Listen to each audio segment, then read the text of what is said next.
Hello students, welcome back. In our previous video, we have already discussed the introduction regarding the cell. Now we can continue with our further discussion. Now we know that the cell number, type and size is different in the different organisms. Now the number of the cell may vary in the different organism. So on the basis of number of cells, there are two types of different organisms. Now the number of cell varies in different organisms. In certain organism, a single cell constitutes the whole body. That organisms are known as unicellular organisms. While in certain organisms, a group of cells constitute the different body parts and then they form the body of that organism, that is known as multicellular organism. So in short, unicellular organisms are made up of a single cell, while in case of multicellular organism, multiple cells are present and they group together to form the body. Now all the functions in case of unicellular organism are performed by a single cell. So all the different activities such as the ingestion of food, then digestion, then excretion, cell division. So such different activities are performed by, or all functions are performed by single cell, while in case of multicellular organism, different groups of cell, they form the different body parts and they form the different function. The examples of unicellular organism are the microorganisms like bacteria, amoeba, Chlamydomonas. Similarly, the examples of multicellular organisms are the various fungi, plants as well as animals. So all the animals including cats, dogs as well as human beings are the examples of multicellular animals. So there are different number of cells. So the number of cell varies with the number of organisms. So as the number of cell varies, the cell may be either well developed or it may not be. Now on the basis of that type, the cells may be either prokaryotic or eukaryotic. As we split the name, that is prokaryon, that means the cells which are having a primitive nuclear material, karyon means nuclear material. The cells which are having the primitive nuclear material are called as prokaryotic, while the cells which are having the well developed or the different nuclear material are called as eukaryotic.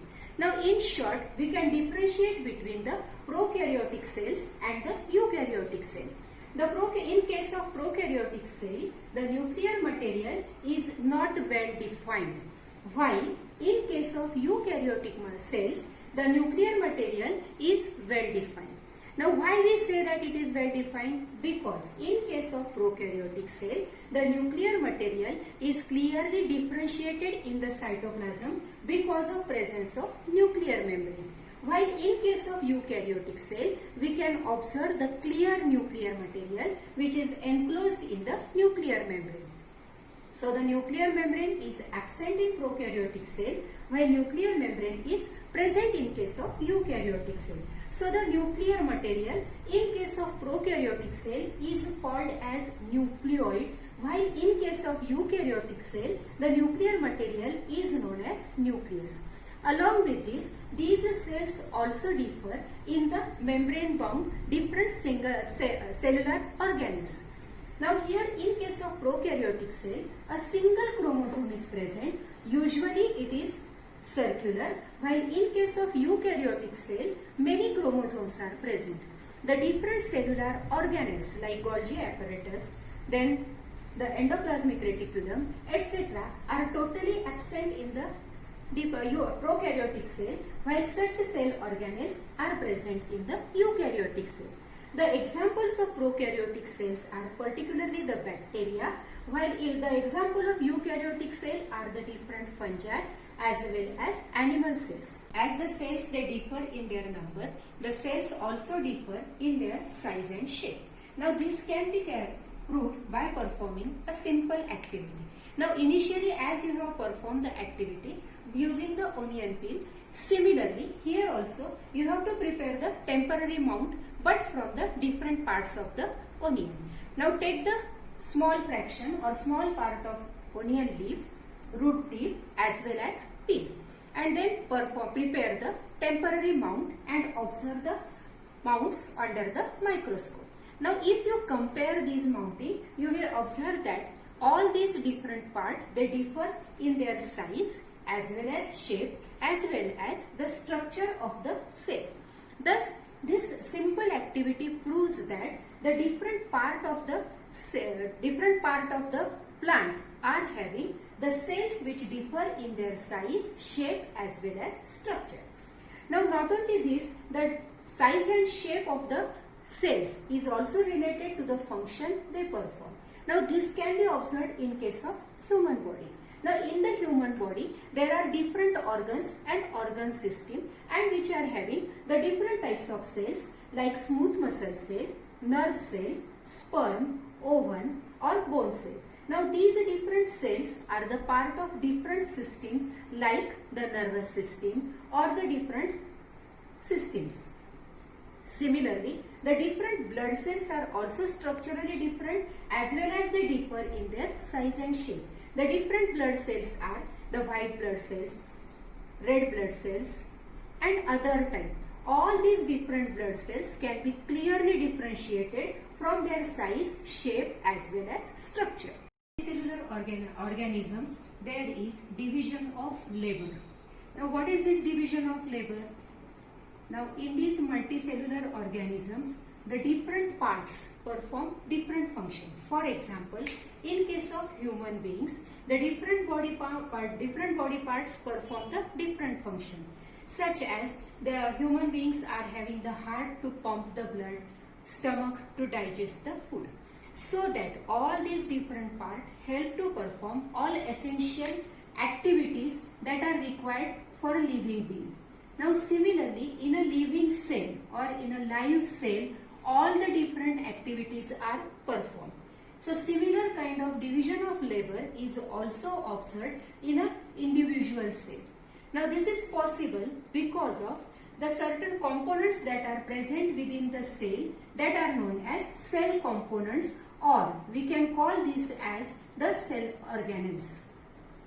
Now as a result of the together efforts of different cell components, the cell is able to perform the different functions. So the cells are having the different structures and they togetherly constitute a basic unit called as cell.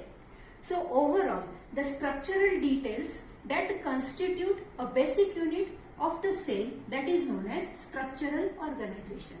A typical cell is having three major components, that is plasma membrane or cell membrane, then nucleus and the cytoplasm.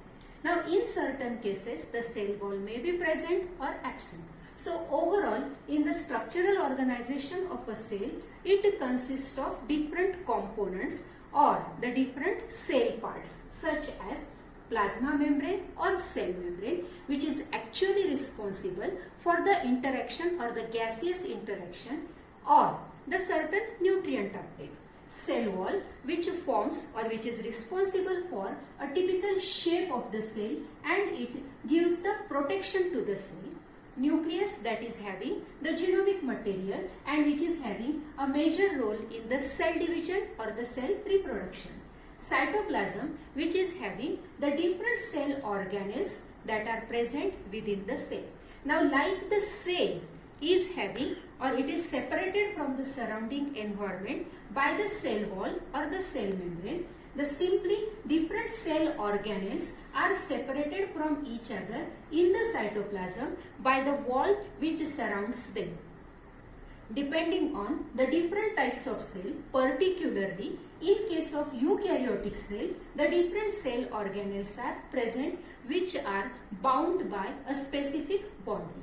Now such a kind of cell organelles are absent in the prokaryotic cell. The different cell organelles that are present in the eukaryotic cell are endoplasmic reticulum, Golgi apparatus, lysosomes, mitochondria, plastids and vacuoles. Each of these cell organelle is having a different function so that all the different activities, like in case of a multicellular organism, are carried out in a single cell also. So in case of a single cell, the division of labor is observed like the multicellular organism, and this is possible because of the specific structural organization of cell, which consists of different cell components. Before concluding our today's session, let's have a small recap. In our today's session, we have seen that the cell differ in their size, shape as well as their development. We have already seen the difference between the prokaryotic and eukaryotic cell, as well as we have differentiated the unicellular and multicellular organism. The size and shape varies with the function also, that we have seen with the simple activity. Now the different human body cells, they also differ in their size as well as shape. We have already seen an overview of the structural organization of a typical cell. Now the details regarding the different structures or the different cell organelles we will see in our next lecture. So stay tuned. Thank you.